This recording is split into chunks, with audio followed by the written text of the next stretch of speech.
dito sa Maynila, tulad ng 6 o 7 gusali, 6 to 7 buildings, hindi po ordinary housing, 15 to 20 stories, 42 square meters ang sukat, may swimming pool, may parking underground. Sasabihin ninyo, ito na pinakamagandang housing program na makikita ko sa buong Pilipinas at sa pamaaring sa buong mundo.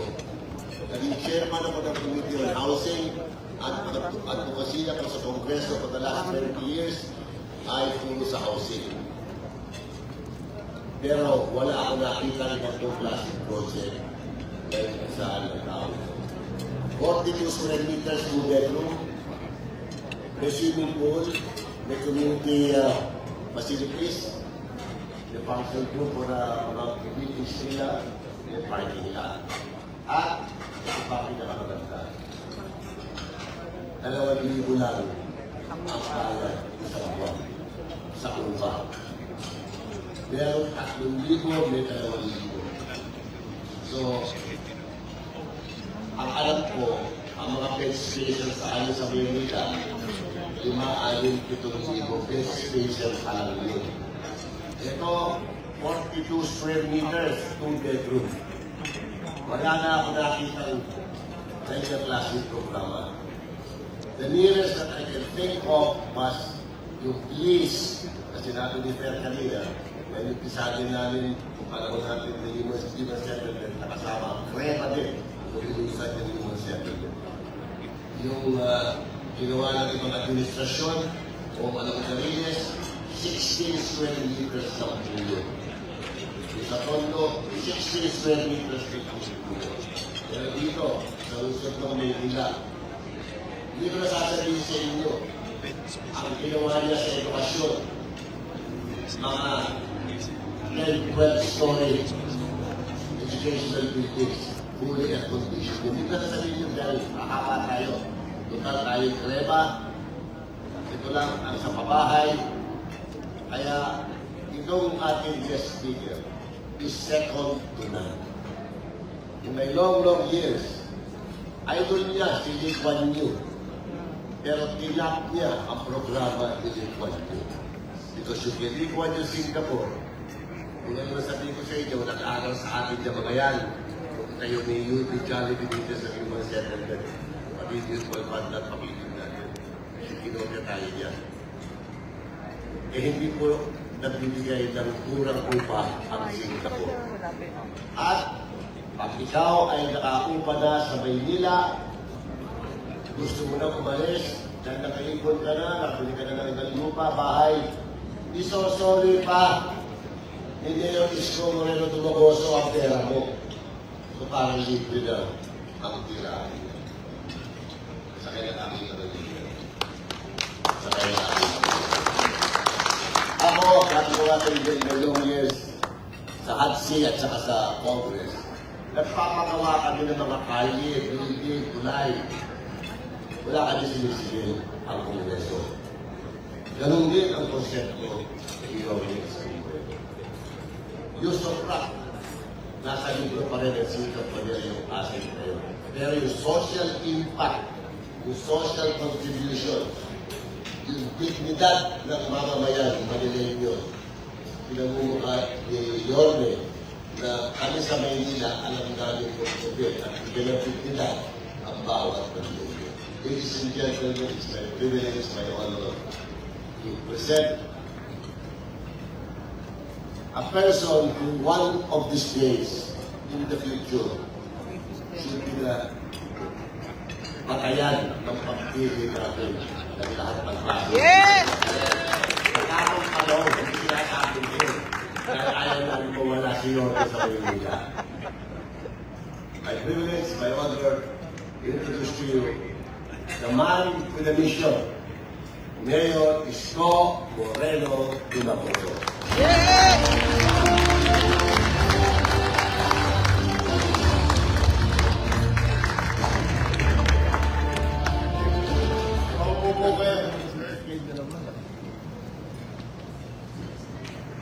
unahin ko na.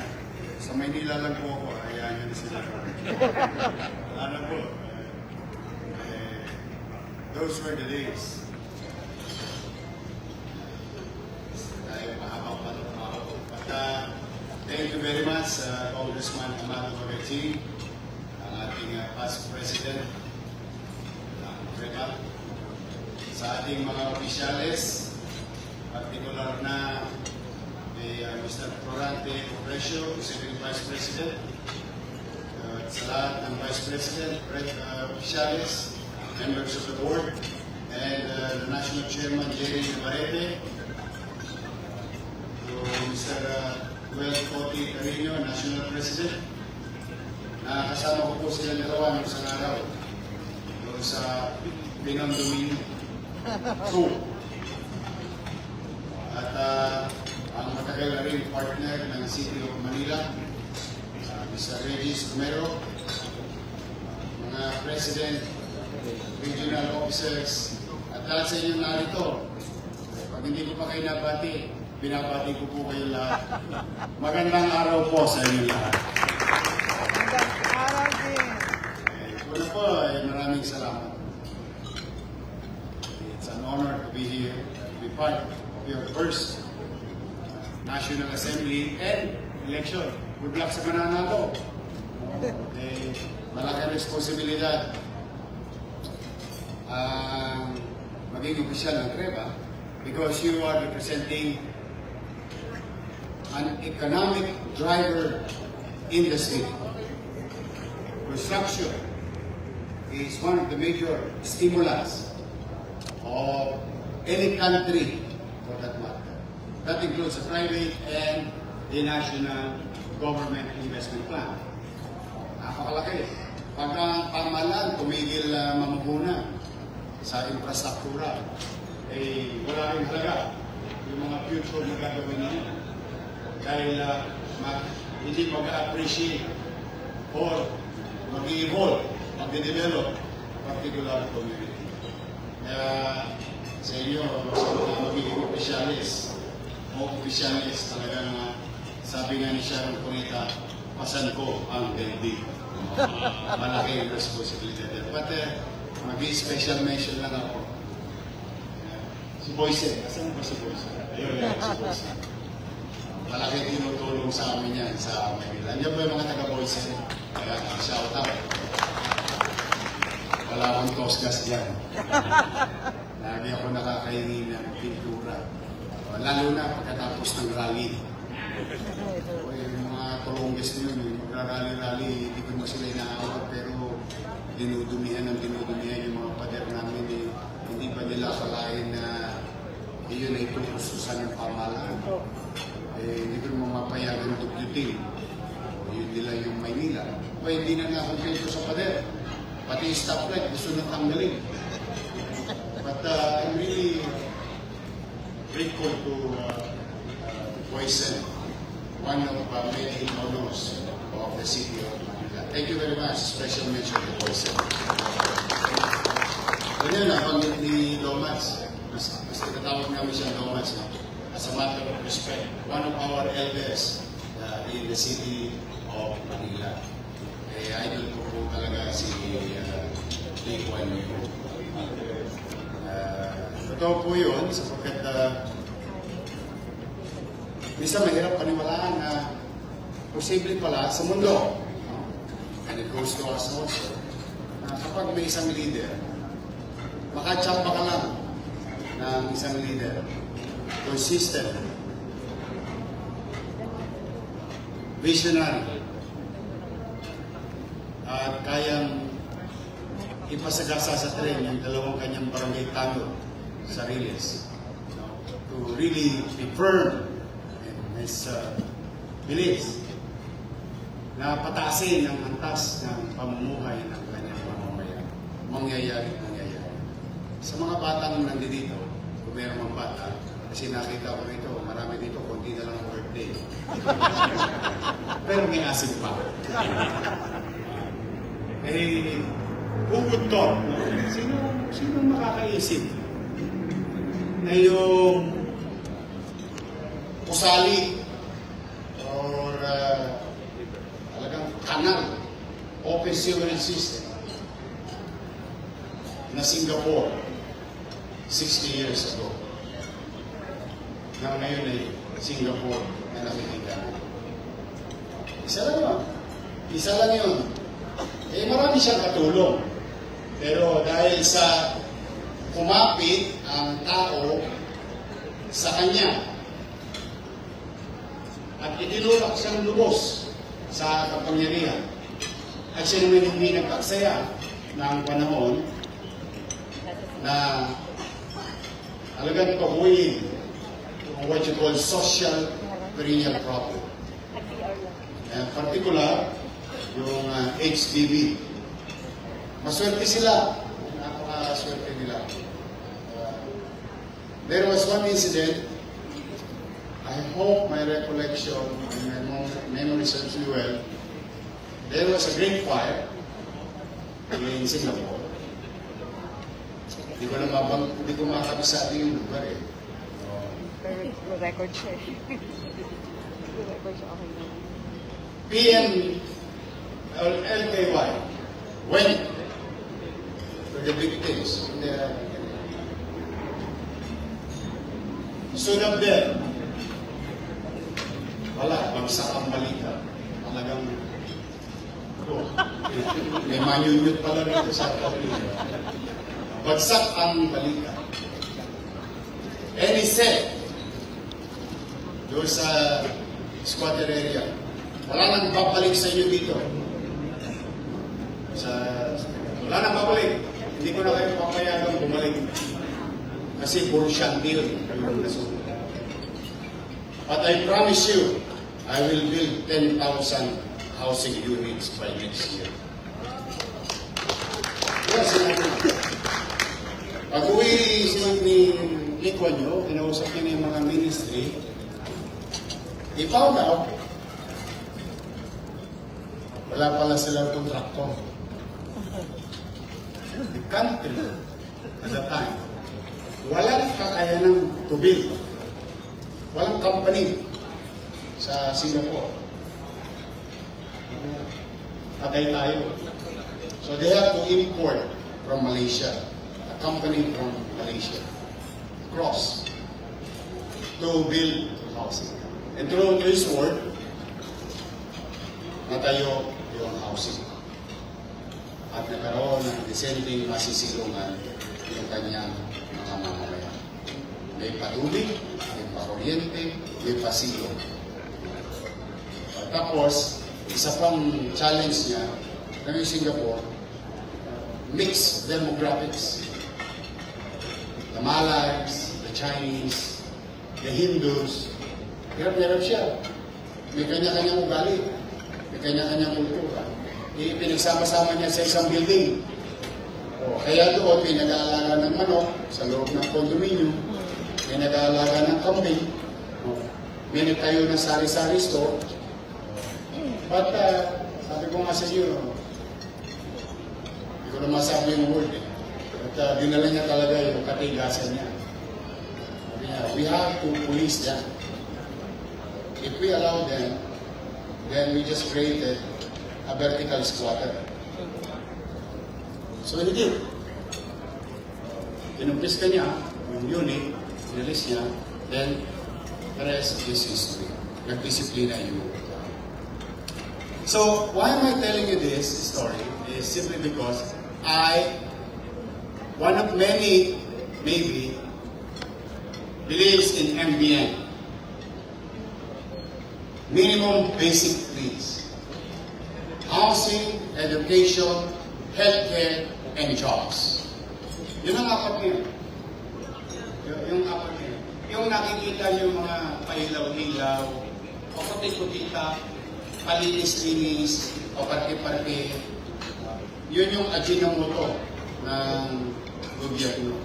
Yung pampalasa, pampasarap. But the main ingredients of the City of Manila under my watch will continue to focus on investing to MBN. Minimum basic. Why? Because I am after the quality of life. ang gobyerno, may mga politiko tayong maririnig na uurotin yung utaw. Yayaman ka. Yayaman ka. Di totoo yun. Walang gobyerno kahit Estados Unidos. Sige, magpangalan pa kayo ng mga malalagong bansa. Walang gobyerno gagawa ng programa para yumaman ang tao. Walang ganon. Hindi kaya ng gobyerno. But any form of government, whether communism, socialism, democratic, republican, any forms of government can uplift the quality of life ng kanyang mamamayan. And my teachers taught me very well, thanks to UP and SIPA. Sabi niya, if you focus on the minimum basic needs, the quality of life. Tapos you have been reading materials and somebody like Lee Kuan Yew na may prueba na. Hindi kreba, prueba. Alam ko ang kreba, may prueba na. May prueba na. Then, mamukat-mukat mo, talagang mapaglaro ang tadhana. Sino mag-aakala na ang isang squatter magiging mayor? Nang batang yaon ay nauunawaan yung mindset ng isang squatter na pamilya.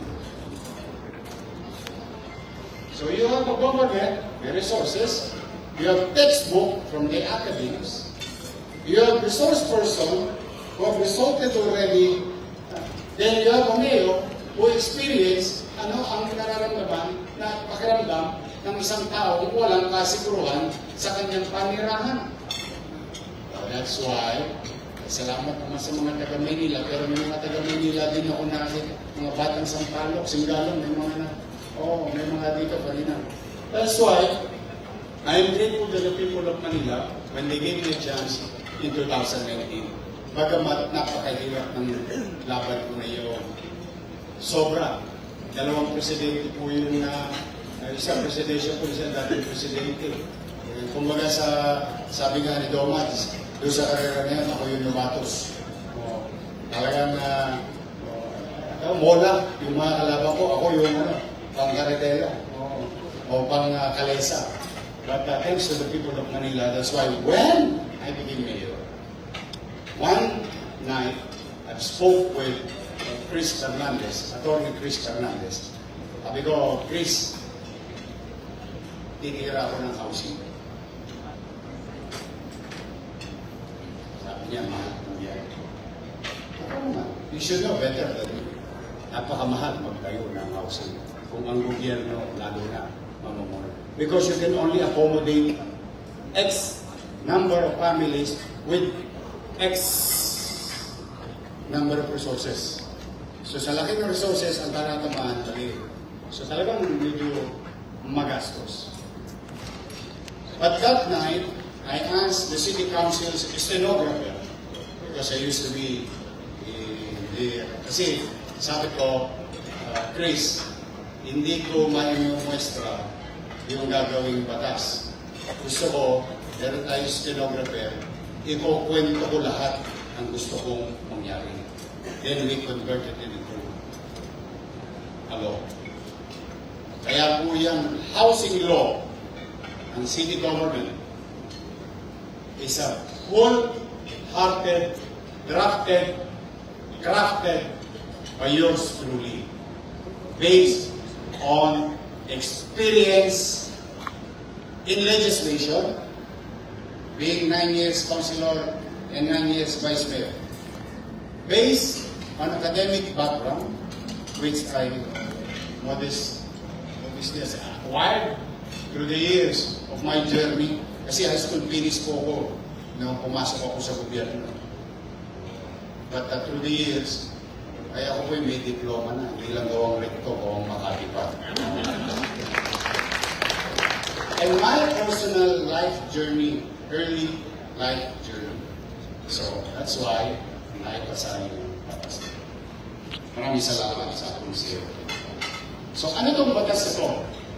Pag mapapasin nyo yung disenyo namin, ito rin yung kay chairman, sa kay president, kahapon nandito sila. copy-paste. Copy-paste. Yung Singapore building housing. Mapapansin nyo sa baba, walang unit. And the reason behind is wala makapag-extend. Ang problema kasi, pag nilagyan mo ng unit, katulad ng Bliss nung araw, through time, umahaba, lumalapad. Kasi yung naging presidente ng asosasyon, may privilege. Every year, iba-iba presidente. Every year, mahaba. Asosasyon, wala. Kasi ano ko yun bakit hindi nilagyan ni LKY ng unit sa baba? Which makes sense. And it became a space for other, like yung sinabi ni Domats na activities. That's one. Two, why is it 42 square meter? Why is it more than 40 square meter? Why? A lot of people will have, ang laki-laki naman yan. Yung SMBC, 23 lang. Yung studio. O yung iba, 27, 25. Why? Based on my experience. Ayaw ko magtatag ng bahay ng kalapati. Total, mamumuho ng karilang naman. At ititira mo yung pamilya, hindi naman individual. I would live in a 23 square meter condominium kung binata ako. Kung single ako. If I'm starting. There is no harm to build 23 square meter. But if I'm going to send 5 members of a family in a 23 square meter, itinaas ko lang yung squatter. In-elevate ko lang. May free air lang. Mas mahangin. Mas mahal ko. But still, mukha pa rin yung squatter. Two, why did I build 42 square meter? Second reason, based on my experience again. Alam mo, ko alam po kung may naging squatter sa inyo or may kakilala kayo ng squatter. Isa sa problema sa squatting, community, family relation. Alam mo yung tatay, pag nakatira na ng ginbula, dala ng kami tabi-tabi. Nanay ko, kami tatlo lang sa bahay. Nanay ko, tatay ko, tapos ako. Isang higaan lang yun. Tabi-tabi kami. Kaya yung tatay ko, pag may pinaplano, pwede akong lumabas. Kasi may curfew ako sa nanay ko. Pero sasabihin ng nanay ko, mag-basketball ka muna. Tatay na ang buto-buto noon. Alam niyo na. But just imagine an incident, may dalaga. And this is not a metaphor or this is not a storytelling. This is incidents. And the tendency may kakaroon ng unnecessary situation sa loob ng tayo. Kaya kung ginawa ko rin dito, dala ng ipaghiwalay ang mag-asawa at mga anak may sarili kwarto. Para maiwasan ko yung future or possibility or glimpse of possibility na magkaroon ng family problem. Kaya dalawa yun. At mas maliwalas dahil may sarili silang sala, may sarili silang kainan, may sarili silang banyo't labahan at kusina. And you know it better than me when you construct. You know that I think 40 square meter is a livable space in a small, regular, universal numbers of this country with regard to family membership. Ayun po yung... bakit po sila ay hindi itinapon sa probinsya? Katulad nung bata kami, alam na alam ito ni Regis. Kaya nung araw kami, siguro meron din siya yung nag-housing nung araw, nung dekada 70-80. No? Kung meron man nakaka-relate, you should know this. Manila, squatter, dadalhin sa Sapampalay, dadalhin sa Tagatagatan, dadalhin sa portion ng Cavite. Tapos kalaunan, lumawak na lumawak. No? Naging Montalban na, then up to papunta ng Tagaytay, may mga housing pero ganoon kami. The challenge with that is disenfranchisement. Disenfranchisement. Kasi, sa Divisoria nagtatrabaho, sa Pier nagtatrabaho, tapos sa Almario nag-aaral, sa Pedro Guevara nag-aaral. Ang health center nasa Saragossa, nasa Bulacan. So, kung naipadala sila roon at walang access to these basic services, the tendency is pabalik lang ulit at iiwanan ang lote. Kaya itinatag ko yung concept na in-city vertical housing program. So, katulad ng ginawa namin, nakita nila, itinuro ko sa kanila yung squatter. Diba? May basketball court kami, dalawa yung, saka kung makakita, basketball court, dalawa. Binurog ko yung isa, tinayo, 15-story. Binondominium na. Yung katapat, San Nicolas, squatter. Tinibag ko isang bloke. Pero tayo ko tinibag, kayo na yung binondominium mo. At wawalopin sila lahat, at yan, duro. May open space. Then, we just build, I started building Binondominium 2 for the next tranche of squatters within the area. So, wala silang disenfranchisement. Now, on the fiscal situation. Yorme, no magkano? Magkano binabayaran nila? 2,000 pesos. What? 2,000 pesos for a 5, ano po sabi niya? 5 to 6 million pesos worth of investment for every family that we're going to shelter. Now, here comes the what you call, I don't know, bagay maraming engineer dito. Natagagan ko lang yung word. Fiscal engineering. Ang gobyerno, maraming pera. Hindi kayo mananalo sa amin. Wala. Name it, San Miguel. Mas maraming pera ang gobyerno. Name it, PLDT. Mas maraming pera ang gobyerno. Villar, mas maraming pera ang gobyerno. MRAs, mas maraming pera ang gobyerno. Walang mananalo sa inyo. Wala. Sa dami ng pera ng gobyerno. Now, let's go now to the law. May pera. In fact, wala kaming gagawin. Pagdating ng Enero 1 hanggang Pebrero 26, or no, sorry, February 10, magbabayad kayo ng business tax. Tatanggalan kami yun. Nakakagaro na kami, tanghod ang gobyerno. Darating ng pusa. O pagdating ng last quarter, lalo na December, maghahabol kayo ng discount sa amilyar. Yan na lang ang gobyerno. Wala kayo mag-e-effort pa para kumita eh. Tama mali. Ang gobyerno, tatanggod lang. Whether you like it or not, there are only two things in this world that is certain. Debt and taxes. So, my point is, we have money. Yes, we may have mismanaged it by some others, but there is money. So, kung mayroon ang gobyerno, why are you going to dilute resources to make it appear to general public that you're doing so much? Pero sa totoo, wala kang nare-resolve pa. I'd rather spend billions, hundreds of millions, to a particular space, but it addresses social perennial problem.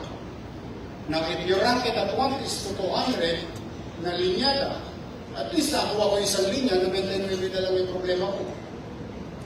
At hindi ko nababalikan. That's what we did.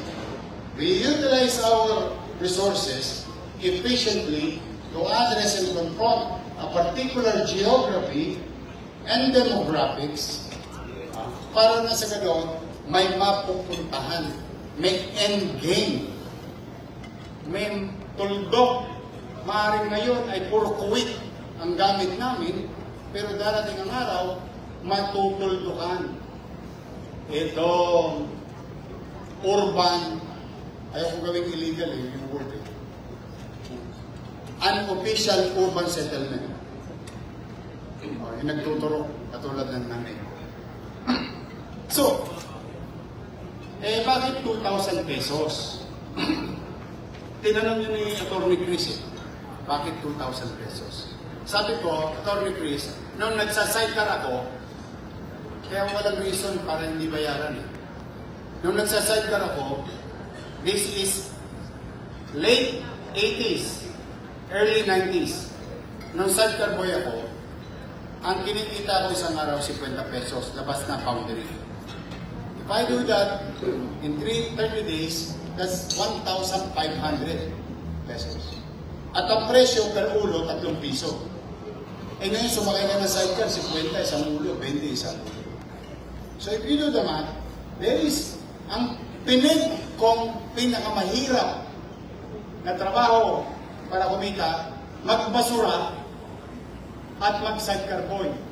But you still have, and going to earn, and spend 2,000 pesos. So there is no reason for you na wala kang pera. Unless ipambili mo ng 4 kantos. O ipambili mo ng load para mag-ML. Or, wala lang. Natuwa ka lang, bumili ka ng 1 litro. Or whatever, unnecessary cost. But if I put discipline to the hearts and minds of our people, that there is no free in this world of living. There is a cost for living. To change the mindset ng mga taong katulad ko dati, na mabago. Hindi pwedeng, kaya sabi ng nanay ko, tama talaga sinabi na, huwag kang magpapakatimawa. Lagi ako sinasabi, puriwari ko sinanay ko, hindi matapang yun. Kinukulata ako madalas, huwag ka mamamalimos. Kaya sabi sa akin natin yun. Kaya never ako namalimos sa kalsada. Yung dalawit penge. Kaya ako basurero. Kaya ako second. Now, 2,000 pesos mabigat? No. Sabi ko kay Chris, kaya na yan. What will happen? Can we now recover the investment of the government to our people? No, we can't. Sabi nung nakalaban ko sa politika, si Isko, pagawa ng pagawa, wala namang ROI. Tama. Mukhang tama. Mukhang tama. Initially, when you hear the word ROI, but I am involved in people helping people's business.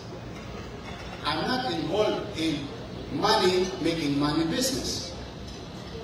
My job is to spend people's money to convert it into services and to address social perennial problem. So the ROI is the quality of life. I don't know if you agree with that. That's the ROI. It is not for us to make money. I swear to God, I'm gonna create money. In fact, as we speak, may nagbabayad ng buwis ko yun. Ito, nandito na ako, kumikita pa Maynila. So, the responsibility is to take care of those resources and utilize it properly. That is the responsibility. The ROI is how would or paano ang pakiramdam ng isang pamilyang naitira mo ngayon sa maayos na masisilungan, bumabagyo, panatag ang pamumuno. That's the ROI. Eh di lugi tayo ng lugi, Yorme. Kawawa naman yung taxpayer, which makes sense. You should demand. Eh Yorme, ako nagbayad ng Amelia. Tapos nakikinabang sila, tapos ibebenta nila. Tama na naman kayo. Huwag kayong magkalala. Sabi ko sa inyo, ginawa ko yung batas base sa karanasan ko. Totoo naman yun. May mga ilang individual na makikisapakan sa mga taong pamahalaan. Kukunay yan. Ibigay mo kung 5 to 6 million pesos ang investment ng taxpayer sa isang pamilya, eh pagka tinanggahan mo yan ng kalahating milyon, bihigot na yung mata yan. Bumubula na bibigyan. Bakit sa ganito? Maling anda. 500,000 piso. Mahawakan ko sa kamay. O sige, sa'yo na yung unit. Akin na to, 500. Maghanap na naman ako matutusukan. Kaya tama ang taxpayer doon. So how did I protect the taxpayers' money? No ownership. May virtual ownership because you were a beneficiary of such in-city vertical housing program. And you pay every month 2,000 pesos for the rest of your life. But you will never, ever have a glimpse, an inch, a meter of ownership to the property. It is continued to be enjoyed by the taxpayers of the City of Manila. Pag-aari pa rin ng taxpayers of Manila yung mga Condominium 1, Condominium 2, Condominium 1, San Lazaro Residence, San Sebastian Residence, Pedro Hill Residence, Pasig Community. This is continued to enjoy by your city government ownership. Walang maibebenta kasi walang gago na bibili ng condominium kahit 100,000, kahit 500,000, ay 5 milyon o 1 milyon na wala naman siyang hawakang kasiguruhan. Yes, nobody can say. You can pull us from time to time, but you cannot pull us every day. So that maiwasan natin ang professional squatting. Now, ang tanong, Yorme, para sa squatter lang ba yan? Hindi po. It was made available even to the working class. Because if you're paying 7,000 pesos for rent sa isang apartment at wala kang certificate, wala kang pag-aari na lote, ay maaari ka mag-qualify. Oh. At when you're qualified, we rapport. In March, makikita ninyo, magra-rapport na rin. Except on instances that there is a particular geography that needs to be addressed by in-city vertical housing program. In fact, ito po yung sinabi ni Jomans. Dati naliligo kami sa dagat ng basura. Sabi nga ni Villar, nakaligo ka na pa sa dagat ng basura. Totoo po yun. Sa Tondo, sa Kagitingan Street, pag tag-ulan, may dagat to. Kaya lang kasama yung basura. O, yun ang swimming pool namin. Ngayon, naka-condominium na sila, may gwardiya, may PMO, may swimming pool pa. Kaya, iba-iba yung mga atabs ko. Kasi hindi nila kailangan pumunta ng Laguna o sa Bansol para mag-swimming. O sa Batangas, lalo na sikat na sikat ngayon ang mga swimming area. So, now, we have this type of facility. Why? We mix. Ito ang challenge, ha? I hope we're not going to pay. I hope. Pero, ano to? Thesis na. Ano yung pag magti-thesis ka? Mahirap. Squatter. Working class. Pinagsama ko. And two things may happen to us. Mahawa ng kamalian yung marunong magdisiplina o yung marunong magdisiplina, mahawa yung may maling disiplina. Yun ang aming issues. So it's either we fail or we succeed. Magbago ang pananaw at habit. Kaya nung nakikinig si Chairman at si President, nung nananawagan ako sa Condominium 1, sabi ko, ikinaas ko na kayo. Hindi literal na ikinaas ko kayo sa condominium. Tinaas ko ng kalidad ng pamumuhay ninyo. Kailangan itaas nyo rin ang kalidad ng pag-iisip ninyo or your mindset. You have to change your mindset. Kasi, kung ang gobyerno ay tumugon sa ganitong suliranin para kayo makabago at hindi pa rin kayo nagbabago sa luma at maling nakaugalian, lalo na sa kalugyutan, ay wala nang makakapagpabago sa inyo. Yun ang sinabi. Because we can change for the better. Let's now tap into the end goal. Tumusgas ang gobyerno. Pera ng taxpayer, protektado na kinabang ang tao. Tama ba? Pag tinignan mo na, ito endgame. Mayaman na po sa asset ang lungsod ng Maynila. Because if you compute the value of a 20-story condominium in a prime location, sa libro namin, sila, itong tinutulungan ko, mayaman sa cash. Yung kabila, mas mayaman yun. At yung nandito sa kaliwa niya, mayaman sila sa cash. But we build asset.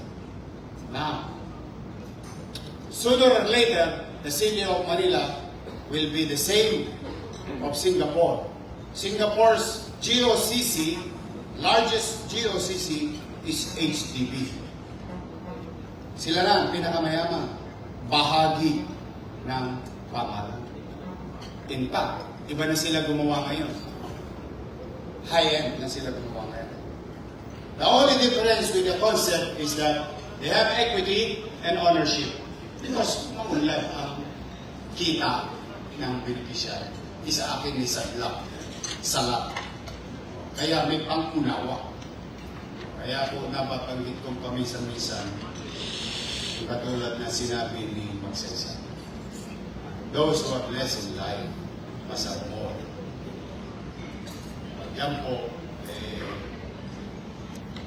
kahit pa paano, sabi ko nga kay Cesar Chavez, alam mo sa, ang tatagal lang natin sa gobyerno. Cesar, 40 na yata, 40 years na yata sa pamahalaan. Ako yung magti-30 years na. Dito na po ako, katulad ng iba, nakikita ko ng sarili ko. Unti-unti na. Unti-unti na nagkakaroon ako ng paliparan. Dito na naubos ang buhok ko. Ang kasariwaan ko, dito na nanayot. And then we're going to ask ourselves, sabi ko Cesar, pag-upo natin sa tumba-tumba,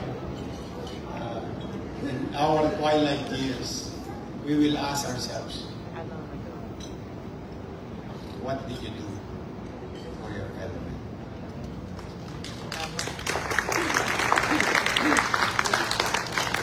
Kaya po, mga kababayan, kayo sa credit. O ito naman ang take ninyo, yun ay housing. Eh siyempre, kailangan ko ng resources. Tama ba? Eh, ito po itatapos ko ng ilong. Iyayaman ko po ito. Dahil I think some of you have experience with other cities during the construction. My time, 2019-2022, niliberalize ko ang FAR. Yes. Niliberalize ko yan. Kasi napaka-impit yan at yan ay hindi maingpit para bigyan kayo ng problema na kami lang ang gagawa ng solusyon. Alam nyo na yun. Alam nyo na yun. So that you can do that involuntary donation.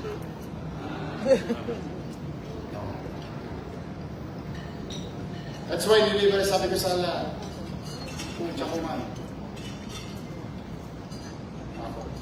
If they're allowed to be exempted, exempt them. And let them comply with the rules under the exceptional circumstances. Kaya yung 21 items, bigay 7. Yung 15 items under exception, 5. O, di ko po, ito, tingnan nyo yung skyline ha. Tingnan nyo po yung skyline. At magkwenta kayo. Diba, puro naman kayo sa construction eh. Magkwenta mo. Pansinin nyo yung taon-taon. Nagbago ang skyline. Tingnan nyo yung mga bagong building doon. It was brought up, built during the ease of doing business in the city of Manila. Tingnan nyo yung mga itsura ng mga building yun, yung mapasya sa FAR. Tingnan nyo yung community na yun. O, yung mga requirements sa puno. Because, why? Ganun, bakit ganun ang approach? Kailangan ko ng tax base. Ayaw na ayaw kong magtataas hanggat maaari kung di na lang ako masusukol. ng sitwasyon. Ayaw na ayaw ko magtataas ng buwis. Eh, paano naman yun? Paano lalago, Yorme, ang syudad mo? Kailangan ang tax rate. Kailangan tumaas ang tax base.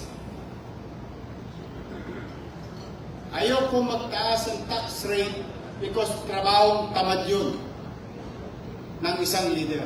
Kung hindi nila masukol, because may mga panahon na wala na tayong choice. We really have to raise. But and as much as I can, and businesses in Manila, businessmen in Manila, they know it very well. I hate raising taxes. But I have to create the base. Pahaba. At pataas. Padamihin ang negosyo, padamihin ang square meter of taxable property. So if a 1,000 square meter, usually paying at 1,000 square meter per year, and if I allow building at 40-story, that is about 4 hectares of future taxes, or what I call windfall. Kasi the base is 1,000, became 40,000, that's 4 hectares of new taxes without raising taxes. So that's why ay nagtuloy-tuloy po yun. Alam po ninyo, first year ko, 123 billion worth of development ang pumasok sa Manila. Second year, pandemic, 187 billion worth of investment. E di nagtuloy-tuloy na sana. Papasensya na ako kung may taga Maynila.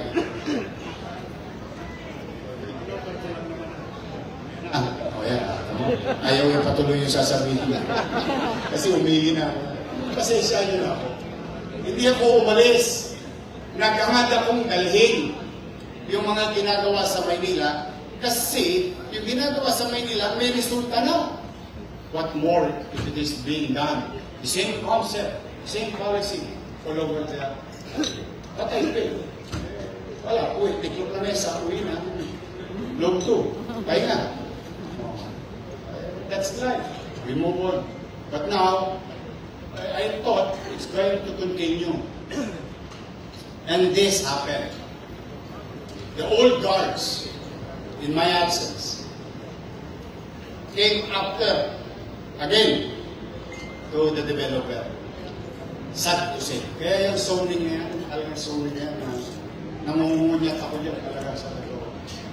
Ang daming sumasakit ang ulo dyan sa zoning. Kasi it's a powerful tool to help to give problems to the developer. Totoo. Kaya talaga gigil na gigil ako dyan. Because nung nawala ako, ginawa akong farmland. Yung zoning. Ano ba meron sa farm? Baka. Ano ginagawa sa baka? Ginagatas ka. And I guarantee you until now, I may not be perfect. It may not be a perfect government. No? Pero ako talaga, as much as I can, hindi ako mangingimi gumawa ng extracurricular activities to convince institutionalized individual in government. Because they are proud, they are protected by the civil service. Yun ang cover nila eh. Pero, but I'm also covered by the people. What do you call that? Mandate of the people. And with that mandate, we can use our persuasive power to convince others not to do such thing. In fact, may isang 7 hectares na delay. In 3 years in my absence, delay. Ngayon ako nakakita, kilala ko yung company na yun eh. Pag nagtayo ng building ngayon yun, wala pa yata 2 taon, wala na agad eh. Pero for 3 years, they halted. Because binaback job sila. I will not mention the name. Pero it's a long Adriatico. But when I came in, nag-guarantee, pare, ituloy nyo na yan ha. Full blast. We'll go back to the same old policy. Maunawain ang pamahalaan. So that will give opportunity for any investor to utilize their property properly and peaceably. Kasi walang maghahanap buhay sa atin kung malulugi rin lang na sila. At walang siraulong magninegosyo kung hindi niya mamamaximize yung kanyang resources at puhunan. Ganun lang ang mathematics. And I'm happy, pag tinanan niyo sa Adriatico, magpipig-floor na ngayon. What, in 7 months? See the effects of bad policy? See the effects of too much discretion? When you allow it to open, buksan mo ang dibdib mo at kalawatin, pahabain mo ang kamay mo, ang negosyo papalik. And I'm happy to inform you, year on year, 2025, January 1 to February 10, in the same year, mataas pa ang bayad sa basura ngayon, ha? In the same year, 106% new growth in new businesses issued by the City of Manila this year. It doubled. And we grew by almost 9% in 6 months. Ano ito ha? Wala na itong muladas ha? Apples to apples na to. Kaya lang magkaibang administrasyon. Magkaibang policy. So anong point? Anong point? I think you know it also. Bad policymaker creates uncertainty. A steady policy that creates certainty creates opportunity. The sauce for the gander will be the sauce for the goose. If I give favor to the somebody corporation A, it should be given also to the corporation B. Equal level playing field so that they can create certainty. Para si miscellaneous sa libro ng mga negosyante bumababa. Na-meet niyo na ba si miscellaneous? Mayaman eh. Nakikita ko pa sabi, cost of construction eh. Miscellaneous eh. Si miscellaneous, 18 years old na yata. Sabi, charity begins at home. O si Charity, 18 years old na. You know, sabi ko kasi hindi perfecto eh. Yes, we know it already. But if you tame, limit, abuse, if you can, which is near, it's going to Mars, but it's not impossible, eradicate. Naturally, maghanap buhay sa iyong lokal na pamahalaan. Go back to Manila. You tell your clients, we have a better market. 2 million ma'am, night time. 3 million daytime. Maraming lumang building, mura nyo pang mabibili. Kasi mababa ang milyar namin. You can develop it the way you wanted it because you have a city who understand your situation.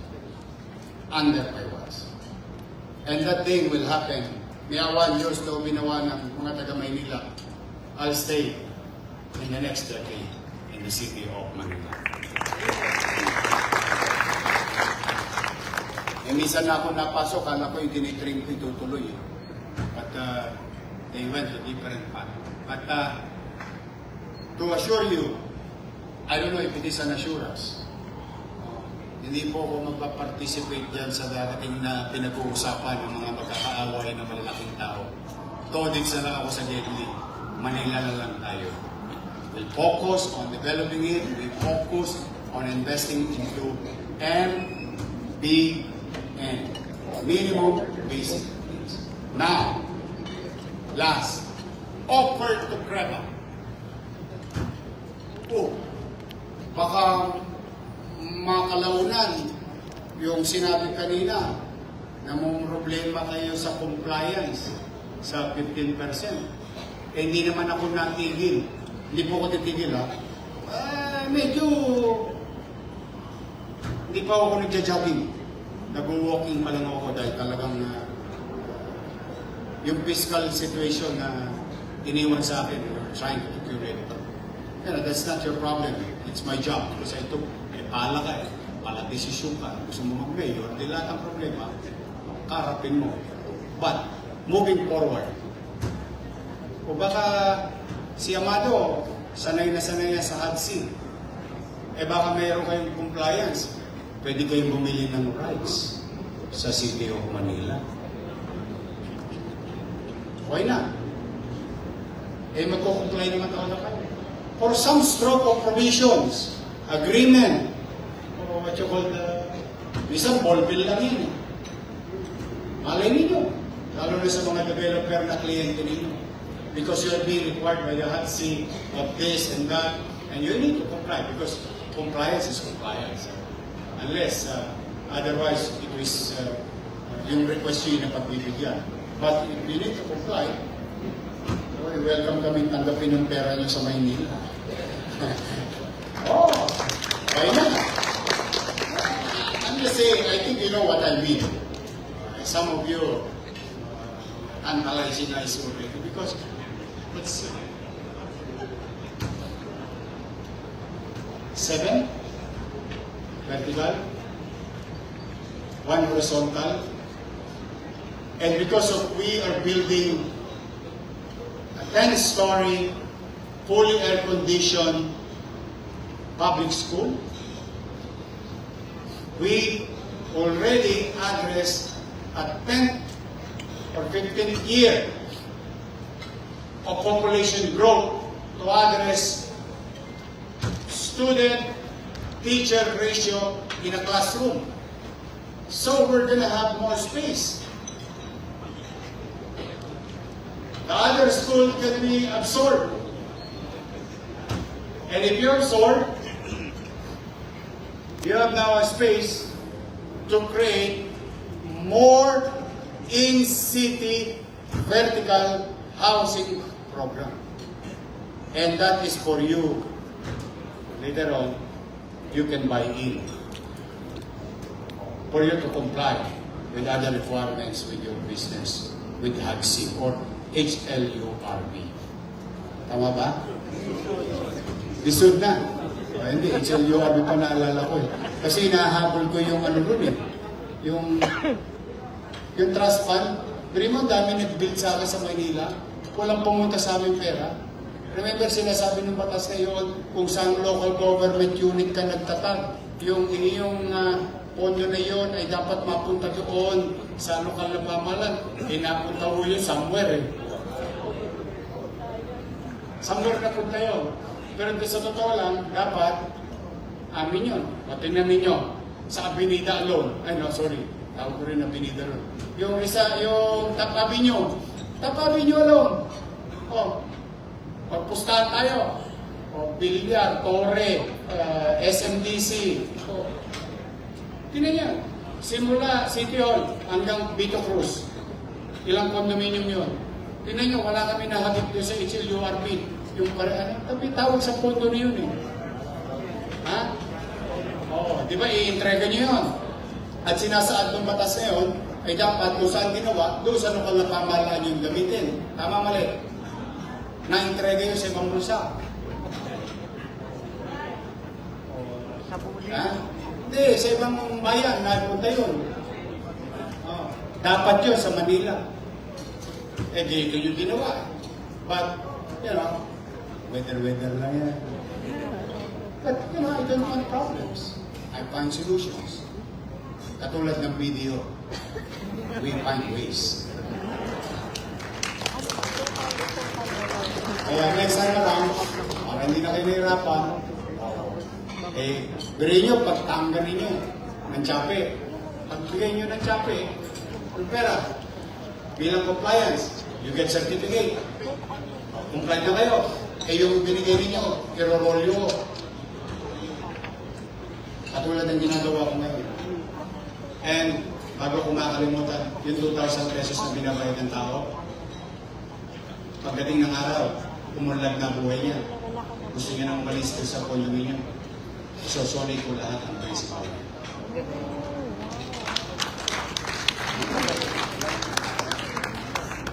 And it's not, dahil mabait ako. Hindi po.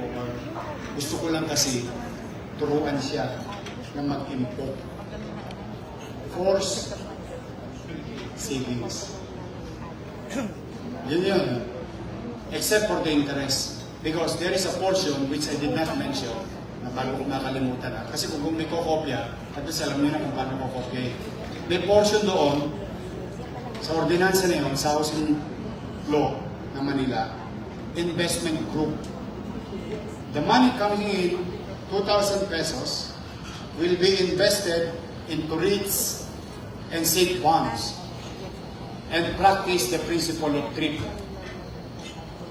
dividend reinvestment program. So naturally, yung mantika, lalamig, tataba. At gugulong, and do the math. Just do the math. Ngayon, hindi mo masyadong, para ka lang na-play. Hindi masyadong nararamdaman. But let's just do the math. If and if someday, next to me, we'll do the same and continue building housing that creates added value to the property within the area, the private property within the area. If and if, let's just say, I created 100,000 units at 2,000 pesos. That's about what? 20 million? Tama ba? Tama ba yung 20 million? Every single month. Buying REITs, pumping up the equity market, buying bonds, that produces an average net of 5%. That's another 1 million. Then practicing DRIP, quarterly. Siguro effective rate ng 5.2. Divided by 72, divided by 5,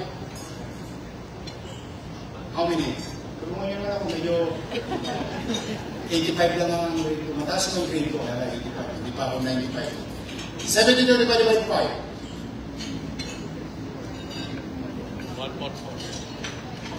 14 years. By 14 years, I doubled my money. At 20 million. Now, if we are talking of 2 billion here, if we are talking of 10 billion here, so next time around, wala nang kukunin na pera sa kaban ng bayan, nagkisa sa sarili niyang mantika. At makapagtatapat na ako, linggo-linggo ng pabahay. That's what you call the fiscal engineering. And then, Na-excite lang akong kwentuhan na pero kailangan ko sabihin nyo sa inyo. Kasi kailangan lagi may endgame in every sector. Hindi pwedeng wala lang. So, is it possible? yes. Talaga? Oo. Naniniwala kayo? Oo. Exactly. I believe also. Kaya, kung kayang gawin, kaya yan nagpupuntahan sila sa amin, binibigay ko yung buong batas. And sooner or later, as I have said, through the leadership of Amado Bagaching,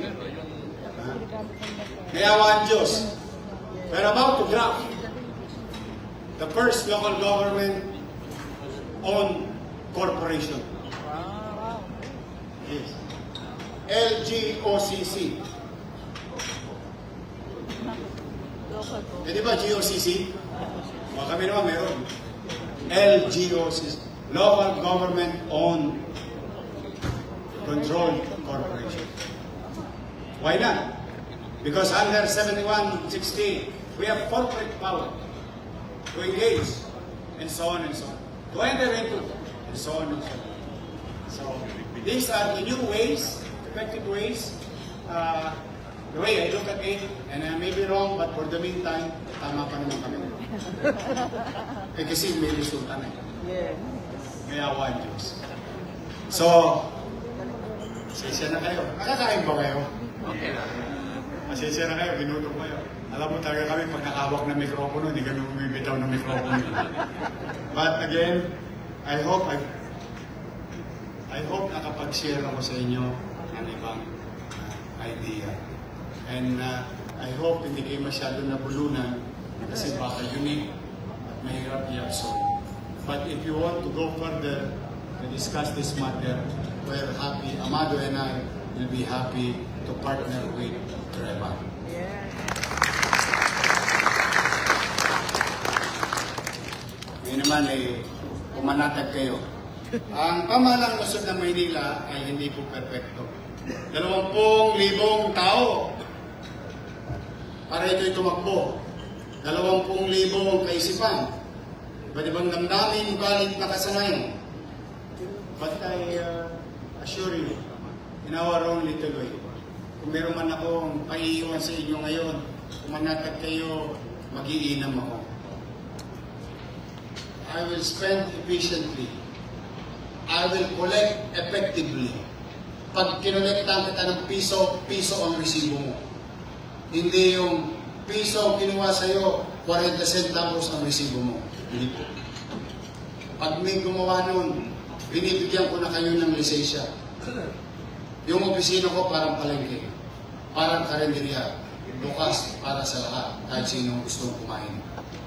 That's how it is in my office. Kaya pagpapasensya niyo minsan, iba ang moya. Kasi halo-halong utaw yun. Name it, ambassador, secretary, ordinary, misakit, and so on. Because this is not my office. This is your office. It is government. You own it. I just temporarily sit there to govern. Kaya pipilitin ko maging mainam, efficiente. Ang kakasabay ko naman din sa inyong pamumuhunan sa Maynila, the least thing that I can do. Yes, Manila is old, but it has a lot of story and history, and there is a life in you. Sa puso ninyo, bahagi ng inyong karanasan ay Maynila. So there is a story for you, or what you call Manila, may Manila, in every one of you here. Now, pipilitin ko ito yung manatiling kahit luma ay maging maliwalas at panatag ng pamumuhay. Magandang araw, maraming salamat sa oras ninyo at pagpalagi nawa kayo ng pong ay kapal. Angat ko ang tagumpay ng bawat isa sa inyo. Maraming salamat po. Manila, not first. Thank you. Thank you very much, Jim. Another big round of applause for the good mayor of the city of Manila. That's what we call a solid program. Solid program. When we call on our national chairman, Jerry Navarrete, national president of the Canadian, we're the board of directors and officers of Canada for a photo opportunity. Now, as they come in, I would like to read the text of the resolution. We are going to present a resolution commending the Honorable Mayor Francisco Esco Moreno and the local government unit of the city of Manila for being a model for good governance and the most outstanding LGU in the province, providing homes for its constituency. Layo tayo konti. Layo po tayo konti. We are going to present to him this plan. And it reads, whereas the Chamber of Real Estate Builders and Associations in Treva is the largest of real estate developers, builders, and allied professionals in the Philippines, committed to advancing sustainable housing, infrastructure, and inclusive urban development through ethical practices and strong partnerships with government and local communities. Whereas the City of Manila, under the leadership of Honorable Mayor Francisco Esco Moreno Lumagoso, has demonstrated strong political will, transparency, and decisive action in addressing the housing needs of its residents, particularly the underprivileged and the homeless sector of the community.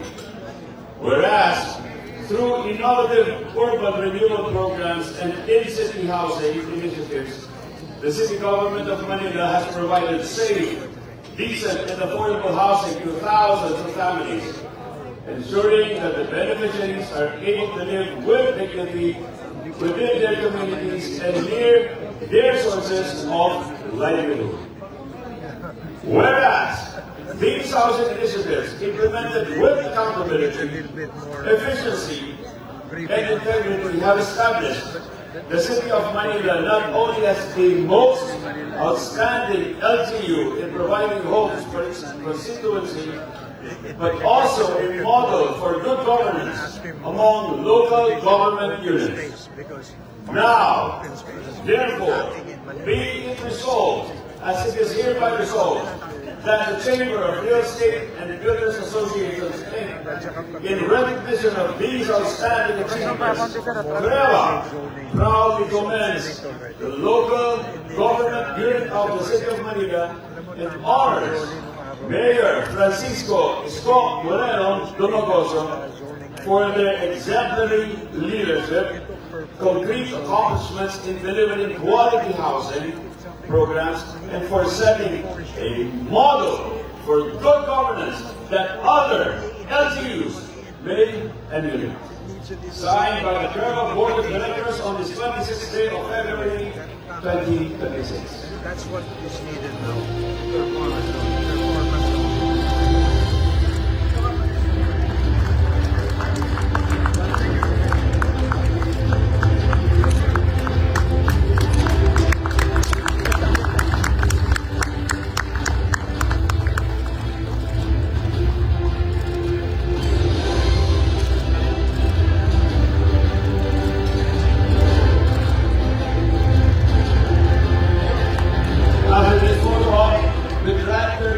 The mayor, the officers to go down the stage, so we will have a group photo.